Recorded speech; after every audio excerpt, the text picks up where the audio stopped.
दमकको यो रेस्टुरेन्टमा दमककै क्रिएटरहरूसँग लन्च, खाना पनि एकदमै मिठो। आज हामी गएका थियौँ डिमेक्स सिनेमा हलको छेउमा रहेको जोंग्री कुजिन। रेस्टुरेन्ट चाहिँ टप फ्लोरमा भएकोले हामी लिफ्ट चढेर त्यहाँ पुग्यौँ। इन्ट्रेन्सबाटै एट्र्याक्टिभ भाइब फिल हुन्छ। बाहिर पनि कोजी सिटिङ स्पेस, भित्र पनि स्पेसियस र classy setup. Overall ambience perfect for hang out for family and friends. आजको दिन अझै स्पेसल थियो किनभने हामीलाई दमककै फेमस कन्टेन्ट क्रिएटरसँग लन्चको लागि इन्भिटेसन थियो। तिब्बतियन थिममा बनेको कारणले हामीलाई पनि स्पेशल तिब्बतियन प्लस लोकल खाना प्रोभाइड गर्नु भएको थियो। खानाको नामहरू चाहिँ यस प्रकार छ। हाम्रो फिस दासी भयो, यो चाहिँ हाम्रो पक पा भयो होइन।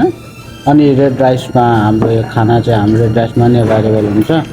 अनि हाम्रो खेवा दासी, अनि यो एजे यहाँ चाहिँ छुर्पी लगाएर बनेको हुन्छ कि यो चाहिँ। हामीले पहिलो पटक तिब्बतियन राइस चाहिँ टेस्ट गर्यौं। एक्सपिरियन्स साँच्चीकै असम थियो। Soft rice, tender meat, perfectly spiced, aromatic सुपसँग प्रत्येक बाइटले अथेन्टिक फ्लेभर दिन्छ। Pure Himalayan taste. यदि तपाईहरू पनि दमक एरियामा बस्नुहुन्छ अनि टेस्टी तिब्बतियन साथै लोकल फुडको टेस्ट लिन चाहनुहुन्छ भने जोंग्री कुजिन चाहिँ पक्कै जानुहोला। हामी त गयौं, तपाईहरू कहिले जाने त?